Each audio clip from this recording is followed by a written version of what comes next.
presse. Madame, Monsieur, comme d'habitude, nous allons recevoir pour vous deux journalistes pour analyser l'information, l'actualité plutôt de la République démocratique du Congo. Faye Nico est avec nous aujourd'hui. Bonsoir Faye, bienvenue. Merci beaucoup, d'où Jésus. Voilà, merci en tout cas d'être parmi nous, tu n'es plus à présenter. Et allez, Patrick, un peu comme un consultant maison désormais, bonsoir et bienvenue. Bonsoir Belodou. Bonsoir également à vous Gabi et Kouba, bienvenue une fois de plus dans ce magazine. Merci beaucoup, tout le plaisir pour moi de vous retrouver après un embargo de fête que vous m'avez infligé pendant plusieurs mois. Voilà, madame, messieurs, merci également de votre particulière attention à ce magazine Web Presse. Rapidement, je vais lire l'actualité à travers les journaux parus ce mercredi dans la ville province de Kinshasa. La prospérité titre devant les députés 2019. Chibala dévoile un budget de près de 6 milliards de dollars, s'est exclamé la consoeur. D'ailleurs, ça sera le premier sujet à aborder aujourd'hui. L'objectif qui titre Gabriel Kyungu, victime d'un harcèlement. Et puis ce titre, l'opposition politique en ordre dispersé. Nous allons prendre rapidement le vrai modérateur. À 2 mois de la présidentielle, l'opposition dépose les armes. Budget 2019, des chiffres prometteurs. Ça, c'est le titre du Forum des As. Madame, Messieurs, on va s'arrêter par là avant de lire juste ce titre. Déploiement des kits électoraux.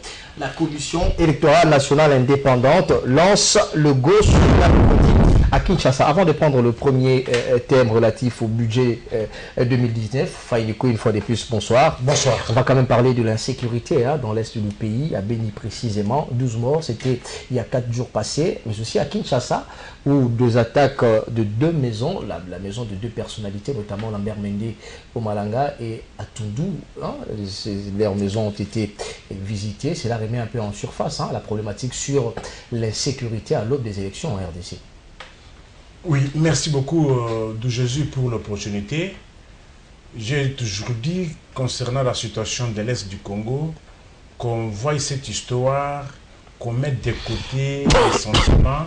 Je me suis toujours opposé à la thèse selon laquelle les ADF, les rebelles ougandais, ce sont eux qui seront à la base de l'insécurité à l'Est.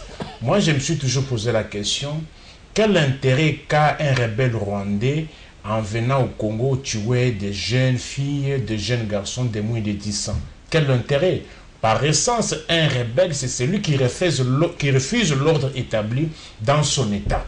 Voilà. Mais c'est quand même un paradoxe. Oui, alors moi j'ai trouvé que cette question, c'est une question congolaise. Il y a des Congolais malveillants qui profitent de cette situation pour semer la terreur et la désolation. Alors, il appartient au service des renseignements, au service de sécurité, d'analyser, de passer cette question au crible pour savoir, pour arriver à connaître les vrais commanditaires de tous ces actes. Alors revenons à Kinshasa, on l'a remarqué, il y a des bouclages qui se font déjà depuis 2 ou 3 jours, à partir de 21h, voire même 20h, on contrôle les véhicules à Kinshasa. La problématique de l'insécurité, notamment la maison de Lambert Mende au Malanga, et Toundou ont été visités par des personnes armées.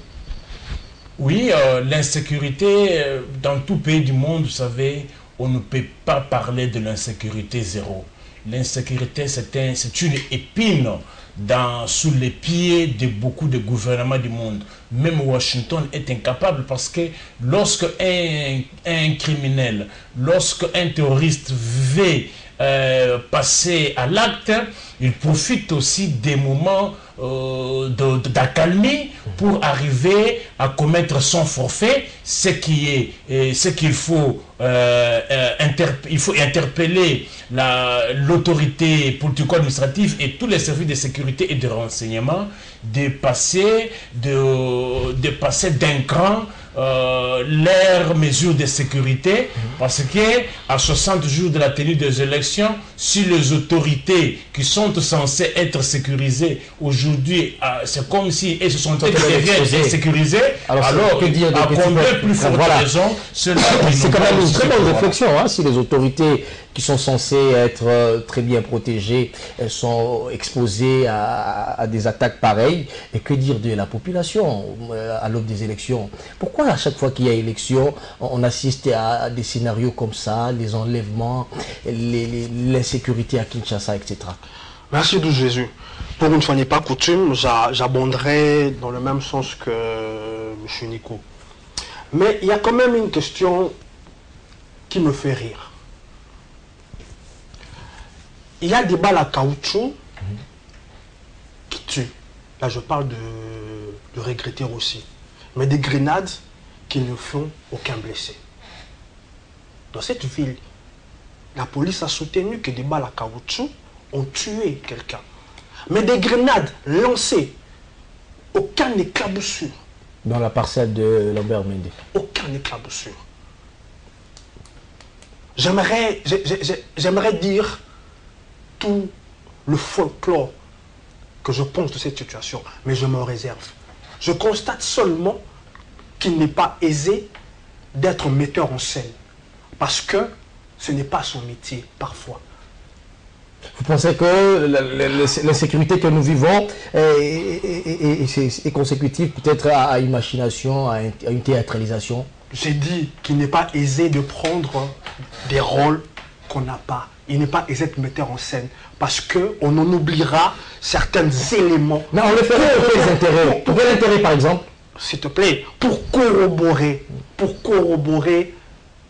le mensonge qu'on veut distiller. Je ne crois pas à cette attaque-là. Surtout, j'aimerais ne pas y croire. Pourquoi? Comme l'a dit Nico, si à ce niveau, ils peuvent être aussi facilement attaqués, qu'adviendra-t-il de nous? Nico a parlé de l'insécurité qui régnerait partout. Oui, mais dans toutes les grandes villes, dans toutes les puissances où il y a de l'insécurité, on n'attaque pas comme cela des personnalités aussi éminentes qu'un porte-parole. Tu as entendu ça où, dans quel pays où on a attaqué la maison, le domicile d'un gouvernant de ce niveau-là? Non. Insécurité dans les grandes agglomérations, oui. Mais une telle perméabilité où les domiciles des autorités qui ont des vigiles, non pas des vigiles, qui ont la police pour les sécuriser. Et, chose grave, le commandant de la ville a déclaré être en connaissance des choses qui allaient arriver. Mais, voilà. Encore une situation aggravante. Donc, vous savez que vous allez être attaqué et vous vous êtes laissé attaquer. Gabi Kouba, est-ce que la bonne façon de faire les choses maintenant serait d'initier ce bouclage qu'on assiste à Kinshasa, bien que la population n'ayant pas été prévenue, on l'a juste constaté, un fort déploiement de la police, mais aussi de l'armée à travers les points chauds de la capitale? Non, merci beaucoup, mais ce n'est pas ce bouclage qui va résoudre les problèmes d'insécurité. Ce sont des mesures stériles qui n'apportent pas de solutions à nos problèmes. Le bouclage en question, on contrôle les véhicules, mais cela veut dire que les criminels peuvent toujours opérer même quand vous contrôlez des véhicules, parce que généralement ce sont des véhicules de transport en commun qui sont contrôlés, et même lorsqu'on contrôle, regardez des scènes auxquelles on assiste quand on fait le bouclage. Qu'est-ce qui se passe? On rançonne les automobilistes. Ce que j'ai vécu par exemple le dimanche au niveau des Sosimat, on vérifie même les cartes d'électeurs pour les passagers qui étaient à bord de ces véhicules-là. Et ceux qui n'avaient pas de carte d'électeur étaient obligés de payer les 500 francs. Oh. Cela veut dire que même un criminel, s'il a son argent, donc il peut passer avec les armes. Mais les bouclages, c'est à Kinshasa. Regardez les nombres des mouvements armés actifs dans la partie est du pays, partant de... On n'en fait pas, en principe on devait faire le bouclage dans l'est de la RDC. De l'ex-province orientale jusqu'au nord Katanga, le Touri, etc. Des dizaines et des dizaines de mouvements armés. Est-ce qu'on fait le bouclage dans cette partie du territoire national? C'est la question qu'il faut se poser. Ici vous parlez des Béni. Aujourd'hui nous avons trouvé un bouc émissaire qui sont les ADF qui tuent. Une rébellion ougandaise qui tue en RDC. C'est une réponse simple. Mais lorsqu'on avait arrêté Jumel Moukoulou ici, on nous disait que c'était fini avec cette affaire des ADF. Mais il faut voir seulement les comportements, par exemple, de nos hommes, des forces de sécurité, de nos forces armées, de la police nationale. Nous saluons l'opération de bouclage pour les contrôles, pour sécuriser la ville, mais regardez les débordements de ceux qui sont censés sécuriser. Vraiment, c'est une interpellation, nous espérons. Savez-vous que plusieurs fois les habitants de l'Est se sont opposés même à la présence de certains officiers des forces armées de la République démocratique du Congo qui seraient impliqués dans les crimes de l'Est du pays. Et ça fait des années, on avait tiré la sonnette d'alarme avec l'arrivée de ces éléments soi-disant venus d'ailleurs, mais quand vous analysez les comportements de ceux qui sont censés nous sécuriser, je pense que le verre se trouve aussi dans les fruits. Concernant l'attaque des résidences du ministre de la Communication et du porte-parole de la majorité présidentielle ici à Kinshasa, bon, ça peut arriver, ça peut être un fait isolé, une attaque venue des éléments incontrôlés. Tout comme il peut y avoir également des règlements des comptes. Donc, entre eux-mêmes, est-ce qu'ils ne se regardent pas en chien de faïence? Ceux également qui sont censés nous sécuriser. Dans chaque institution, quand vous entrez, j'ai dit chaque institution, sans exception, regardez les comportements de la police, regardez les comportements de l'armée. Quand vous entrez pour aller déposer ne fût-ce qu'une correspondance en sortant, vous demandez toujours une cigarette ou bien on peut vous demander un sucré. Comment voulez-vous que les gens commis à la sécurité des officiels soient traités de la sorte? Est-ce qu'il n'y a pas de mécontentement également auprès de ceux qui sont... Mais quand vous regardez, vous analysez seulement les trains de vie de ceux qui nous dirigent, il y a un écart, rupture totale. Voilà, merci beaucoup Gabi Kouba, merci beaucoup madame, monsieur. Rapidement, nous allons prendre le premier thème de ce magazine, puisque Faye Nico a pris la parole en premier. Tu vas ouvrir le débat avec ce projet de loi des finances. Hier, Bruno Tshibala était à l'Assemblée nationale où il a dévoilé un budget de près de 6 milliards de dollars, un budget 2019 présenté en équilibre, en recettes et en dépenses à près de 6 milliards, donc 5 milliards par rapport au budget 2018. C'est quand même un budget en régression. Hein. Oui, merci beaucoup Dou. Dans le timing, tu as 4 minutes pour ça. Je vais essayer un peu de faire une mise au point.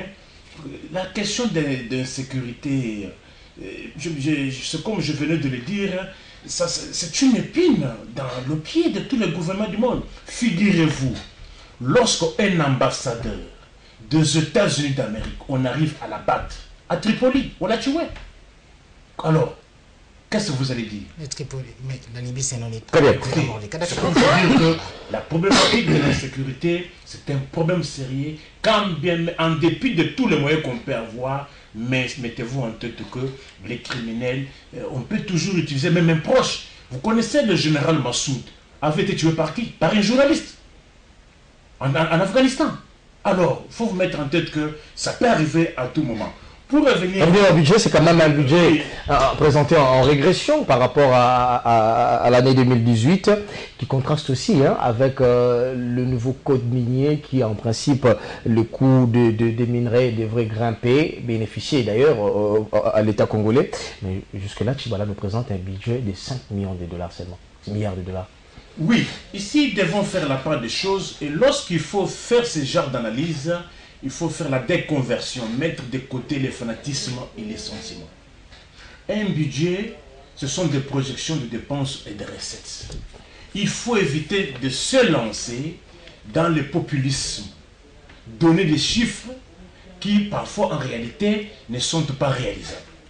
J'estime que le gouvernement qui est en place, il ne peut pas être complaisant dans la mesure où c'est un gouvernement de mission.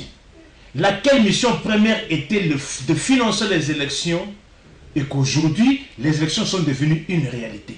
Je vois très mal que le vertébré maître Bruno Tshibala qu'il puisse proposer un budget qui ne sera pas réaliste. D'ailleurs, il y a très peu de chances que ça soit lui qui va l'exécuter parce que d'ici 60 jours, il y aura des élections. Il ne peut pas laisser un budget non réaliste parce que pour le plaisir de le faire comme on le voit, on l'entend. C'est un monsieur, il est objectif, rationnel et surtout que c'est une pièce rare. Il n'est pas complaisant dans les actes qu'il pose. Il a d'ailleurs, dans ce réalisme-là, il a reconnu que la monnaie locale n'avait plus de valeur. Écoutez, c'est ça le réalisme, c'est un aveu d'échec puisqu'il a été il est Premier ministre jusque-là. Il a géré pendant près d'une année déjà, une année plus. Quand il reconnaît, il fait ces genres de déclarations. Ne serait-ce pas un aveu d'échec que Tshibala reconnaît qu'il a échoué? Non, non. Ne confondez pas la franchise et l'échec. D'ailleurs, ici, s'il faut coter les gouvernements qui est dirigé demain par l'avocat Tchibala, vous n'allez pas les coter sur la base de ce que les gens racontent sur les arbres. Vous devez coter ce gouvernement par rapport à la mission première qui lui avait été assignée, laquelle le financement des élections. Mais c'est le social du Congolais. Hein? Le social, c'est en dernier lieu parce qu'aujourd'hui, les yeux de tous les Congolais sont rivés sur les élections. Et lesquelles élections? Pour arriver à les coter, vous devez évaluer le calendrier électoral, voir les différentes étapes qui ont été prévues par la CENI pour l'évaluer. Est-ce à 60 jours des élections? Pouvons-nous parler de l'échec ou bien d'une réussite écaboussante, foudroyante? Devons le reconnaître que l'avocat Tchibala a réussi son pari, il a gagné son pari et nous devons le coter sur la base des élections. Quant au budget que l'autre gouvernement doit exécuter, il faut que le budget soit réaliste. Il ne faudrait pas piéger ceux-là qui vont venir après vous avec un budget irréaliste. Non, j'estime que non, c'est un monsieur correct du point de vue de ce budget parce qu'il ne peut pas placer la barre très haut pour que celui qui va venir après ait des difficultés. Très bien, 65% du cobalt, de la réserve mondiale du cobalt se retrouve en République démocratique du Congo.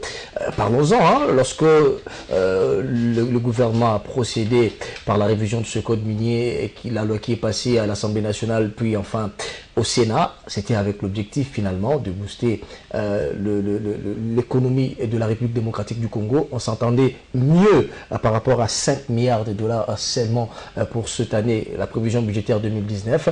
Est-ce qu'il n'y a pas contraste entre la réalité, ce que Tchibala appelle réalisme, et ce que notre ami Faïnouko appelle réalisme, et ce qui devrait en principe se passer?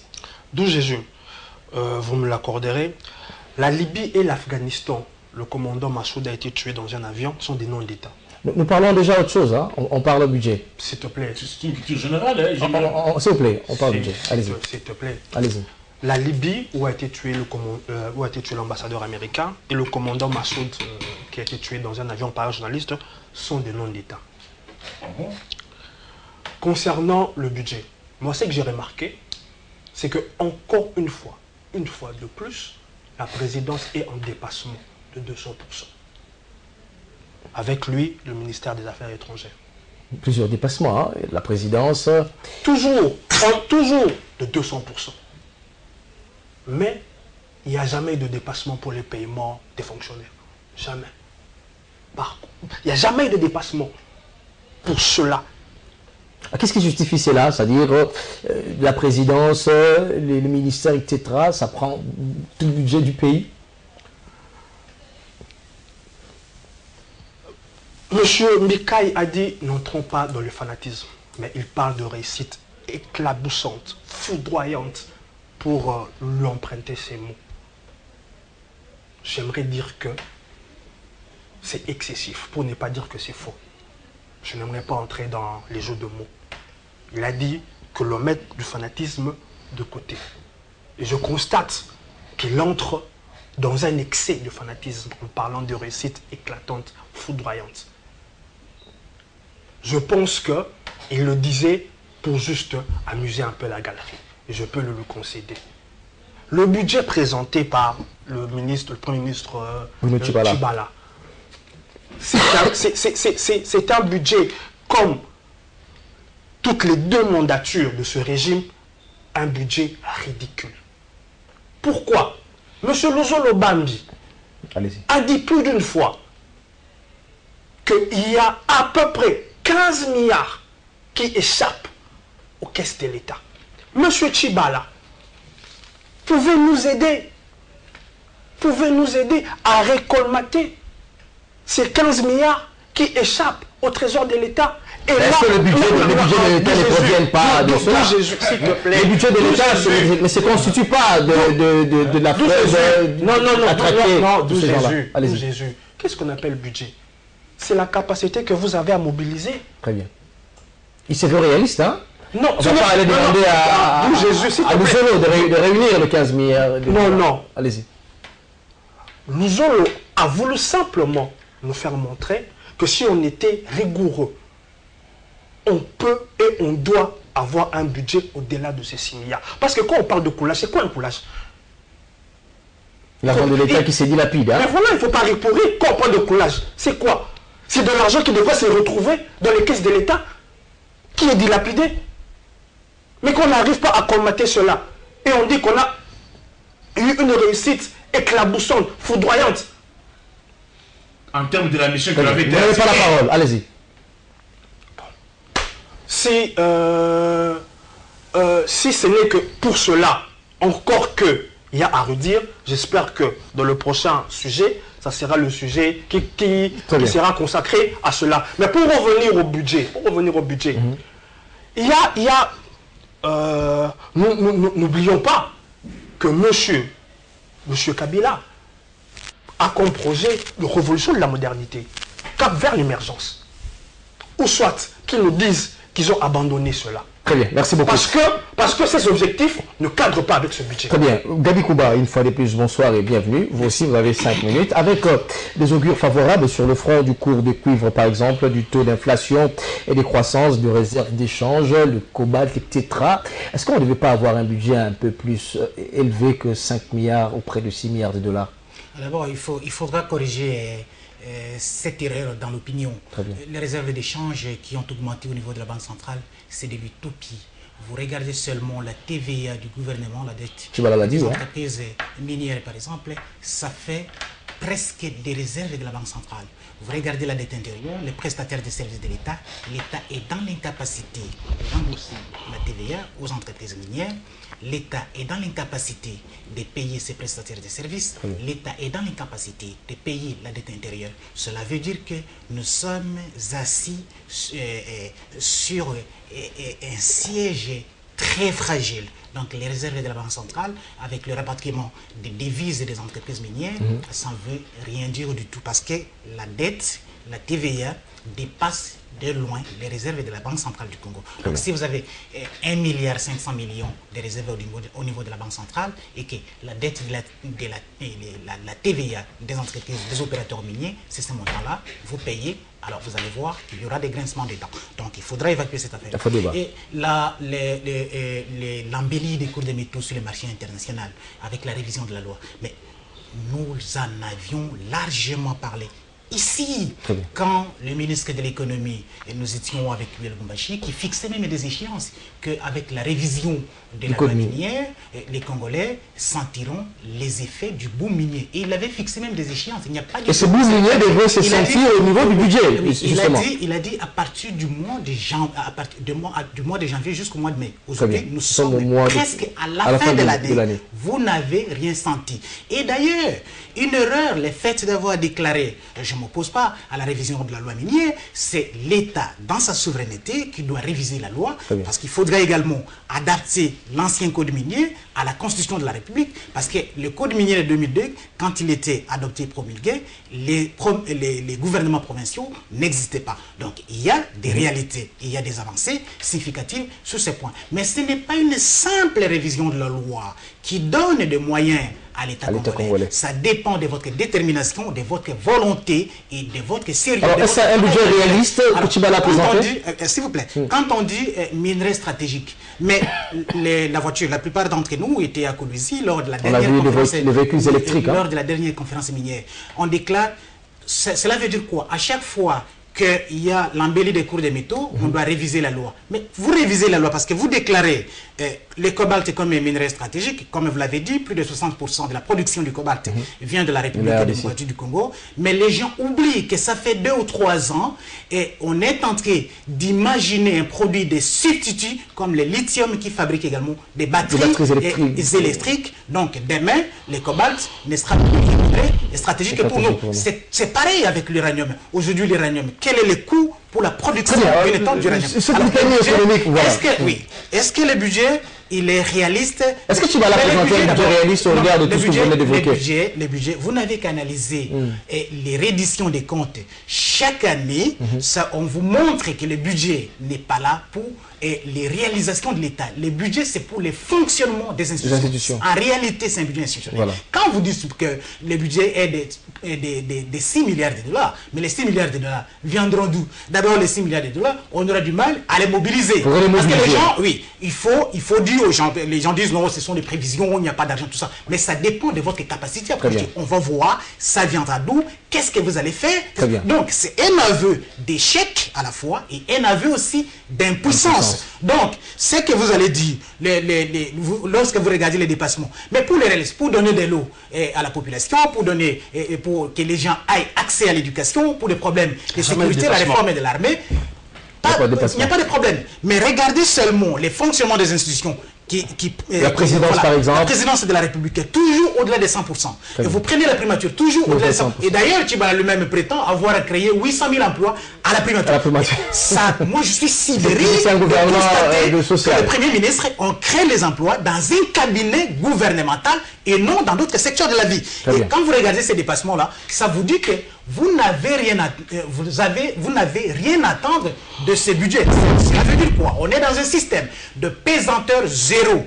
Quoi que vous fassiez, vous ne pouvez pas décoller parce qu'on est hanté par le démon de l'immobilisme. Donc, non capacité. Avant de prendre le septembre. Je voudrais ajouter un élément. Les 3 principales missions assignées à Tchibala, lui-même s'est assigné ces missions. L'organisation des élections, tant mieux, puis s'il peut donner, si le gouvernement peut donner à la CENI les 450 millions de dollars dont elle a besoin pour l'organisation des élections, c'est bon. Mais lorsque vous regardez, par exemple, la sécurité, hein, c'est l'une des missions principales de Tchibala. Mais est-ce que vous constatez que Tchibala a la main à le contrôle de la situation? Quand vous lui posez la question, c'est un peu une réponse passe-partout. Qu'est-ce qui passe à l'est du pays? Ce sont des ADF. Une réponse simpliste. Voilà, une réponse simpliste. Il a le dit, hein. Oui, ce sont des postes de sécurité. Mais les postes de sécurité.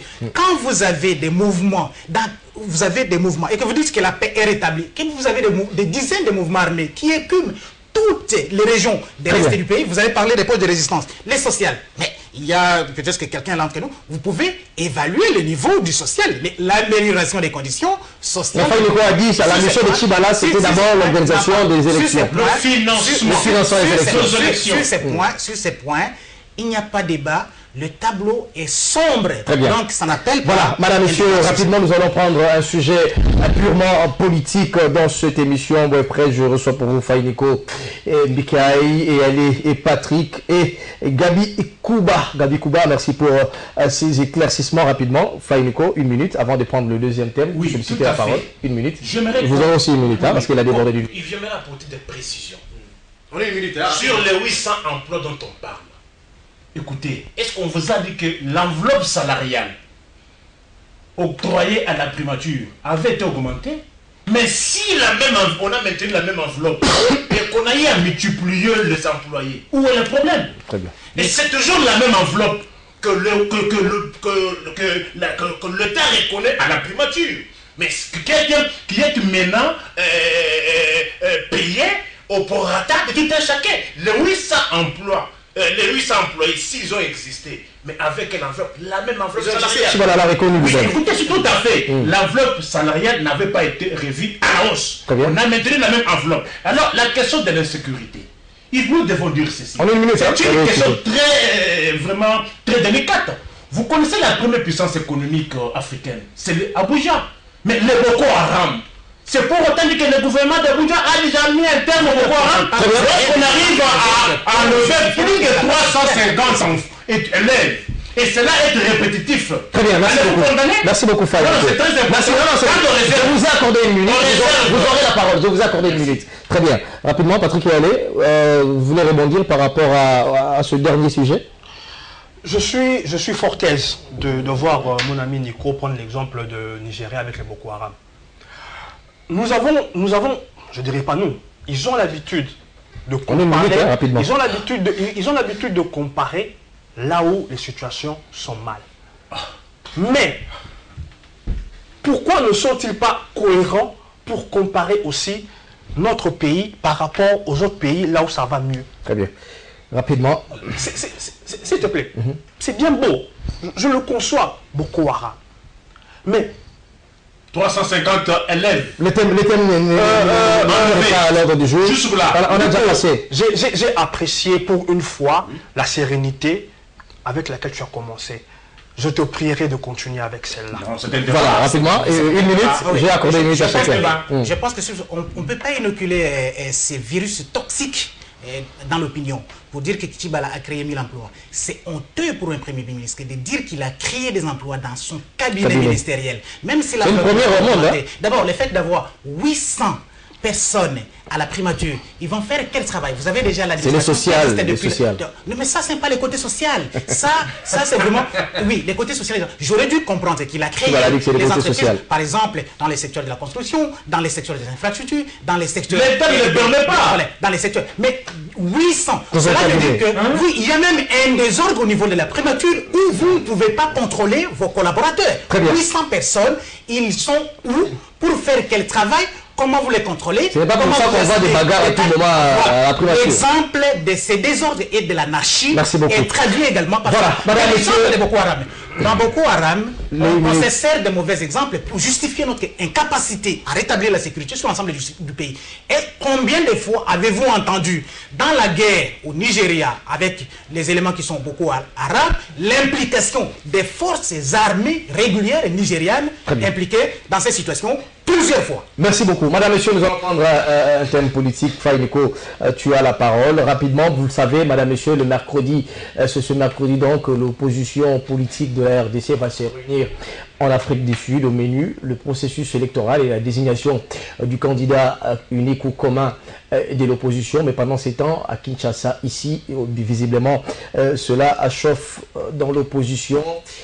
Étienne Félix Tshisekedi Ouamulumba, avec son UDPS, le premier parti de l'opposition qui a décidé d'aller à ces élections avec ou sans machine à voter. Rapidement, je vais lire à l'intention des téléspectateurs, vous, mais aussi de mes invités, ce qu'a écrit le vrai modérateur. À des mois de la présidentielle, l'opposition dépose les armes. Comment interpréter autrement les choses quand l'UDPS décide de faire cavalier seul le 23 décembre prochain, que le MLC et Ensemble restent champonnés à l'option du boycott et que la synergie d'action a volé en éclats pour la manifestation du 26 octobre prochain, ou que les actions du CLC n'impressionnent plus outre mesure l'UDPS? Augustin Kabouya, à quoi ça rime concrètement, sinon à une véritable foire d'empoigne? Faïniko, rapidement, l'UDPS qui décide d'aller aux élections avec son machine à voter, une initiative qui va à l'encontre de l'opposition, notamment l'UNC, l'UMLC et autres partis de l'opposition. J'ai combien de minutes? Vous avez 5 minutes. Merci. Dans les timings même partis par vous, je ne vais pas toujours laisser des tares. Moi, je pense que lorsque nous parlons social... Tu n'es pas là pour répondre à Patrick, justement. Je suis dans mes minutes. Lorsqu'on parle du social, où est le mal? La politique, c'est du faire du droit. La politique, c'est du faire d'autres branches. La politique, c'est l'art des solutions. Vous voulez qu'un homme social, comme Maître Bruno Tshibala, qui est par exemple, un conseiller technique arrive à vous toucher. Tu viens ici pour parler de Bruno Tshibala. J'aimerais qu'on restitue d'abord la vérité. Parce que le fait... Toi, tu détiens la vérité. Je détiens la vérité. Parce qu'on a employé 800 personnes à la primature, on croit peut-être qu'on a eu à peut-être augmenter l'enveloppe salariale. C'est quoi la vérité? C'est la politique distributive qu'anime le vertébré Bruno Tshibala. Écoutez, dans sa vision de politique distributive, parce qu'il faut donner aussi à ceux-là qui n'en ont pas. Il ne faudrait pas que tel que vous êtes là, vous puissiez bénéficier 4 000 $, et qu'il y a quelqu'un qui est là, qui manque même 10 $. Si dans sa politique distributive, dans sa vision sociale, il vous dit que vous êtes là, au lieu que vous puissiez avoir 5 000 $, alors on subdivise cela en 3, que vous puissiez toucher ça, qu'on a votre où est le mal? Où est le mal? Toujours dans l'enveloppe, lui reconnu par le gouvernement. S'il vous plaît, une question. Lorsque vous parlez du social, la politique, distributive, il s'agit, ça concerne directement son cabinet politique, le cabinet du Premier ministre. Alors que dire de ces données qui sont disséminées à travers la RDC? Non, écoutez, dans la vie, il faut refuser de faire du surplace. Il faut commencer par quelque part. Il faut toujours commencer par quelque part. Mais vous savez que peut-être que c'est le temps qui ne le permet pas. Il faut vous mettre en tête que la mission ne concerne que les 800 personnes de son cabinet. Non, c'est-à-dire, il faut éviter du surplace. Il faut commencer par rapidement, évoluons dans le débat. On parle de l'opposition politique. Il y a une rencontre ce mercredi en Afrique du Sud. Une rencontre d'ailleurs pas par Félix Tshisekedi, c'est les dernières nouvelles. Non, écoutez, je dis pourquoi vous les Congolais, je vous ai toujours dit, c'est vous qui croyez toujours à ces gens-là. Tu n'es pas Congolais? Tu n'es pas Congolais, toi? Je suis un Congolais isolé.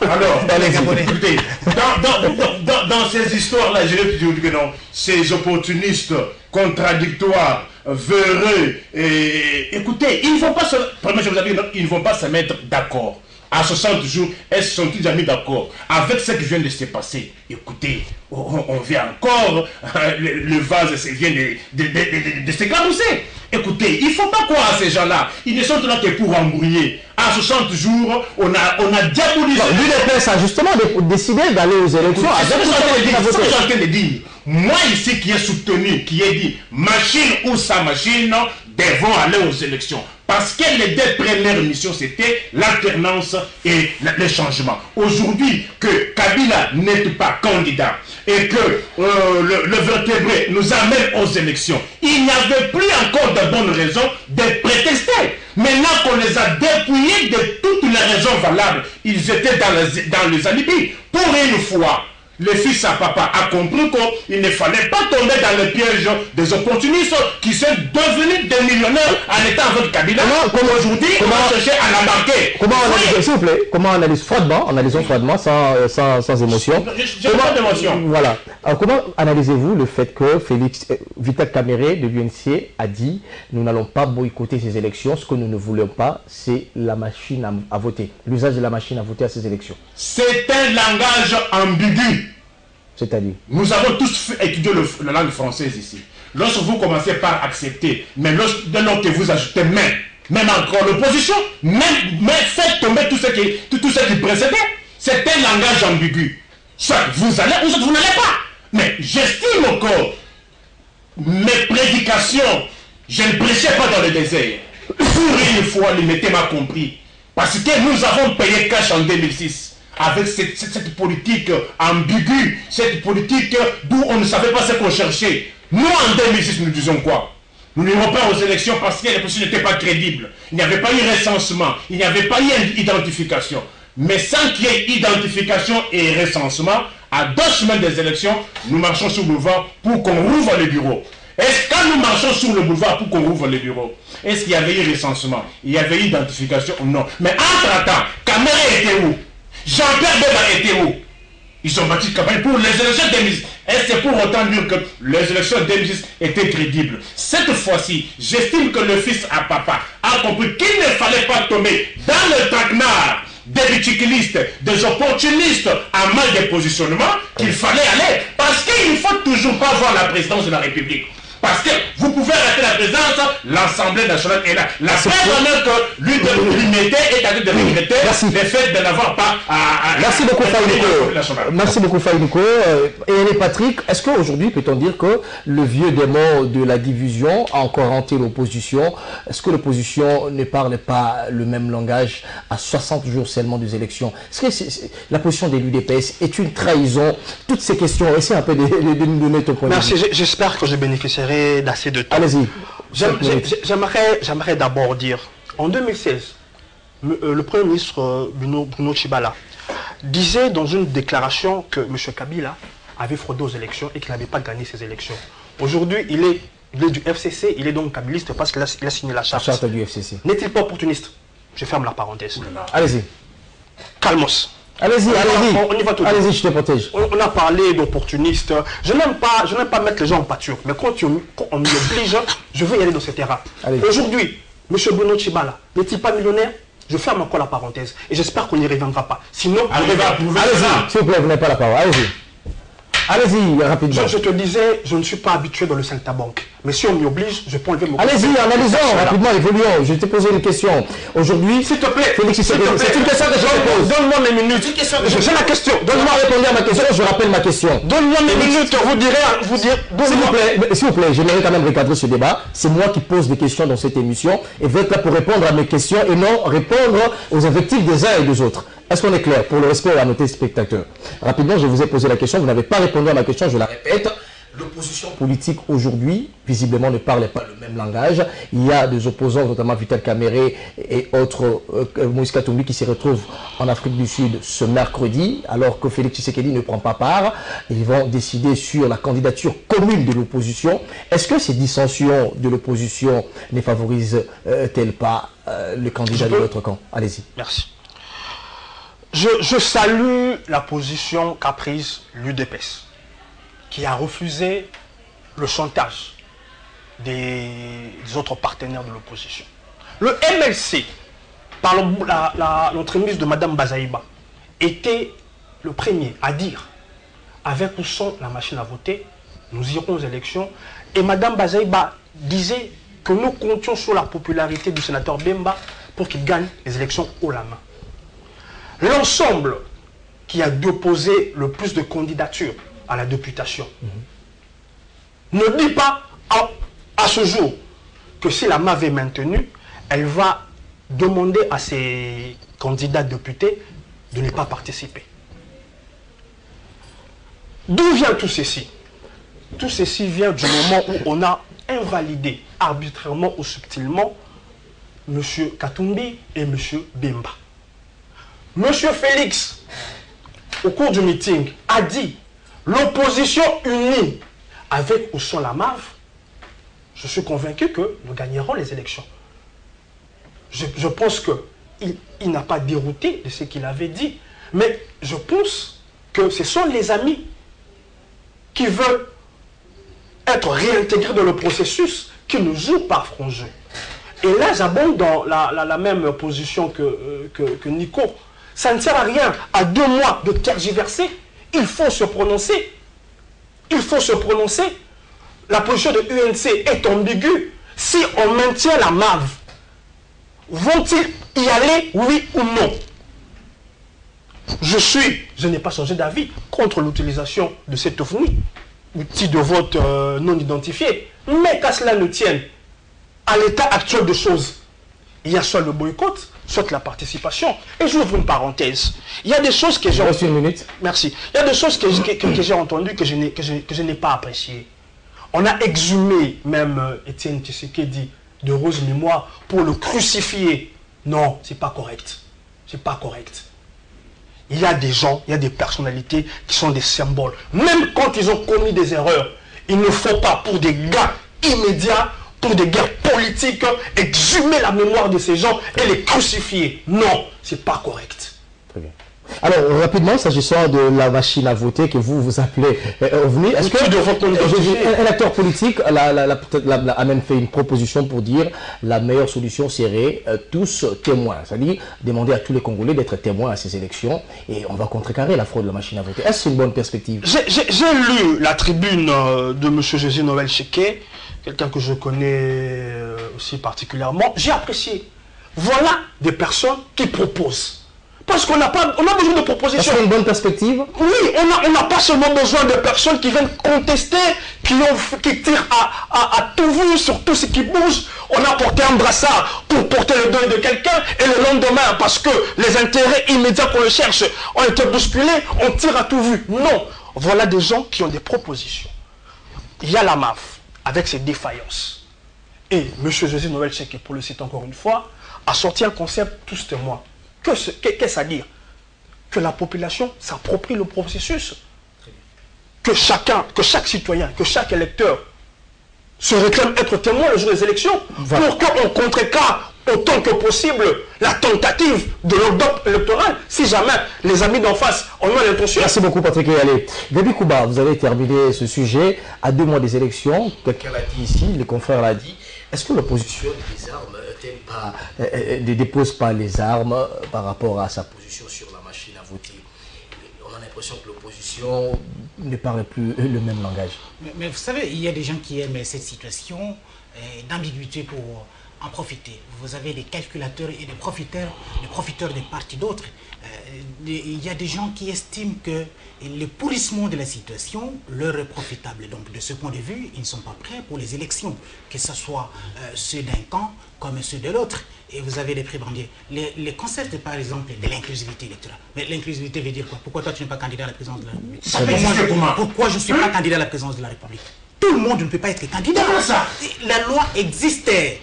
Comme la loi existait, vous remplissez des conditions, vous et moi, nous pouvons remplir des conditions, mais nous n'avons pas 100 000 $ pour postuler à la présidence de la République. Vous pouvez disposer des 100 000 $, mais vous ne remplissez pas des conditions. Tout le monde ne peut pas.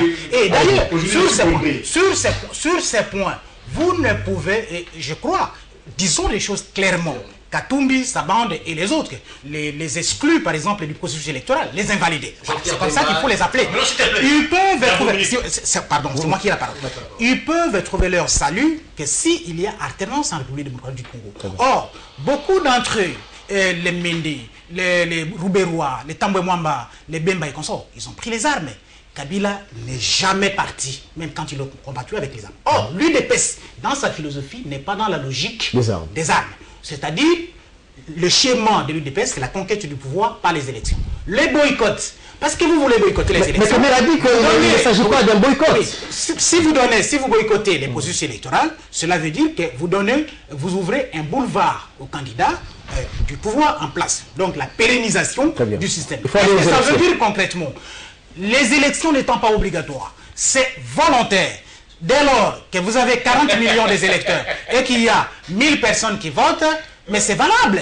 Du point de vue légal, il n'y a pas. C'est en démocratie, c'est valable. Mais qu'est-ce qui justifie la position de l'UDPS? L'UDPS qui a marché contre la machine à voter. Mais la position de l'UDPS n'est pas pour la machine à voter. L'UDPS dit qu'on nous a mis devant un fait accompli. Parce que le gouvernement a dépensé l'argent. Pour ça, vous parlez tous de s'il vous plaît. S'il vous plaît. Taisez-vous, c'est moi qui la parle.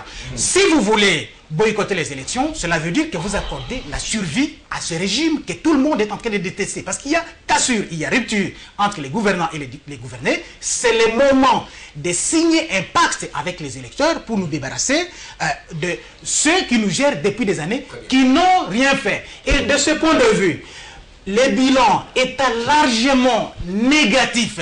Donc, l'objectif aujourd'hui, c'est d'aller aux élections. Parce que si vous dites, quelles sont les chances? Si vous dites, ah oui, quelles sont les chances? Quelles sont les chances de par exemple, de battre Chadari avec la machine à voter, qu'ils appelaient bien avant machine à t-shirt? Quelles sont les chances? Il y a quelqu'un qui l'a soulevé ici, les concepts de tous témoins. Vous savez que l'UDPS a entrepris la même démarche au même moment que la CENI. La formation, par exemple. Il faut partir par le concept de tous témoins. La CEP, par exemple. J'ai vu les modules qu'on organise, donc des formations en cascade, les modèles de la CENI. Du niveau national jusqu'au fin fond. Cela veut dire quoi? Parce que les candidats de la majorité comptent plus sur les moyens de l'État que sur les électeurs. En ce moment-là, l'UDPS va faire bloc avec les électeurs pour battre les candidats. L'UDPS a frustré l'opposition. L'UDPS a frustré le MLC, l'UDPS a frustré l'URC. Mais vous savez que les gens ne sont pas sincères. Il y a beaucoup d'hypocrites même au niveau de l'opposition.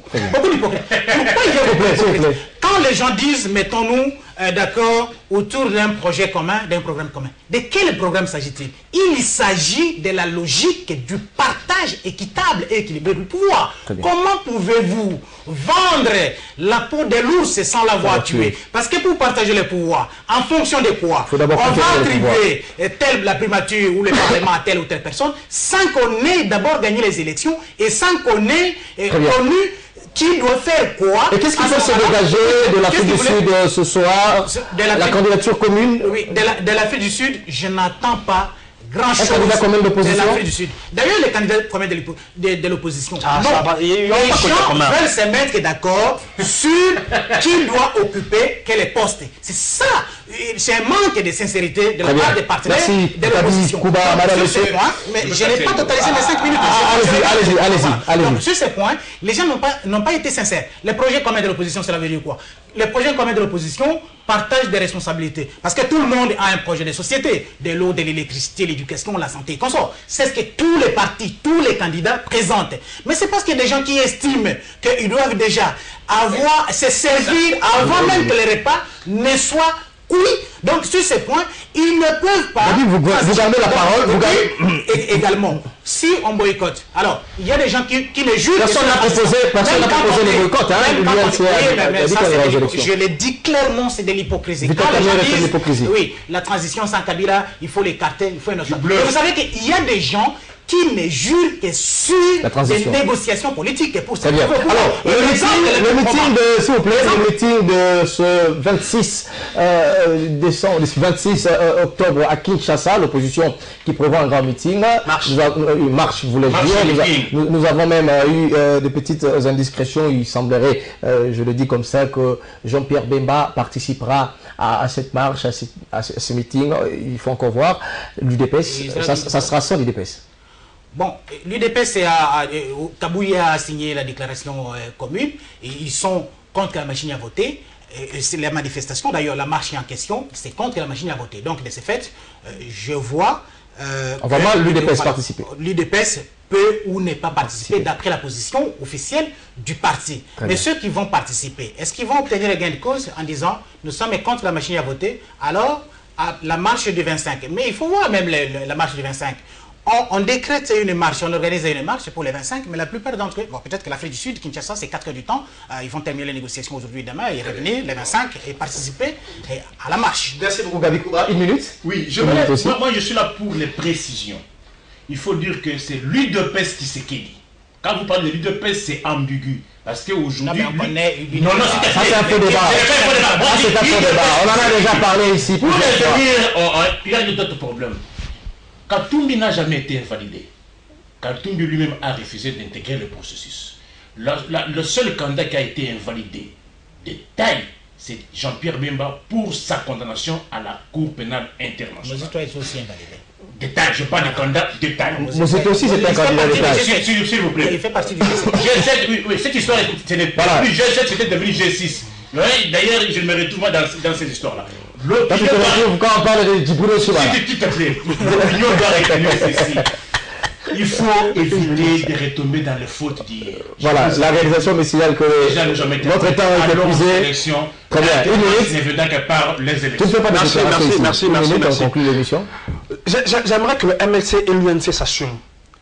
Ils doivent demander à leurs délégués de démissionner de la CENI. C'est la moindre des choses. On ne peut pas être contre la MAV et avoir des délégués qui participent à la CENI. Même l'UDPS aussi, à Kalamba, à la CENI. L'UDPS a demandé que Kalamba... Tu me prends une minute. Allez-y. Kalamba est membre du FCC avec Bruno Tchibala. Il ne faut pas mélanger les choux et les carottes. Voilà, madame, monsieur, l'émission est terminée pendant que l'opposition est en train de se chercher un candidat commun avec cette marche et meeting qui va se tenir le 26 ici à Kinshasa. Le 27, c'est le FCC qui va aussi tenir son grand meeting. L'annonce a été faite par le directeur du cabinet du chef de l'État, Némi Mouilania. Le FCC, cette machine, va présenter également son candidat président de la République, Emmanuel Ramazani Shadari. Madame, monsieur, l'émission est terminée. Je recevais pour vous Faye Nico Mbika. Et en tout cas, merci d'avoir répondu à notre invitation. Le tribun de la plèbe. Hein, le tribun de plèbe. Le prédicateur national. Voilà. Celui qui va. Je recevais également pour vous Patrick Eyalé, le fils de son père. Alors, mes salutations à Jean-Pierre Eyalé, le papa Je ne manquerai pas, mais la présentation, elle est... Analyste politique, journaliste indépendant aussi. Merci à Gabi Kouba, d'ailleurs avec ses analyses très pertinentes sur les chiffres, sur l'économie. Je rappelle que tu es du magazine Ressources, ce grand magazine qui nous apporte des informations très très importantes sur l'économie de la République démocratique du Congo. Merci en tout cas d'avoir été les nôtres. Merci également à vous, chers téléspectateurs, mais aussi à Guy Lukoki, Freddy Kipimo, ceux qui étaient derrière la caméra. Merci à tous les téléspectateurs de Congo Web Télévision. Ce magazine, vous pouvez le suivre en rediffusion demain jeudi à Congo Web Télévision à 11h, mais aussi en ligne sur www.congowebtelevision.cd, congowebtv.cd. On se retrouve le mercredi prochain avec le même plaisir. Au revoir.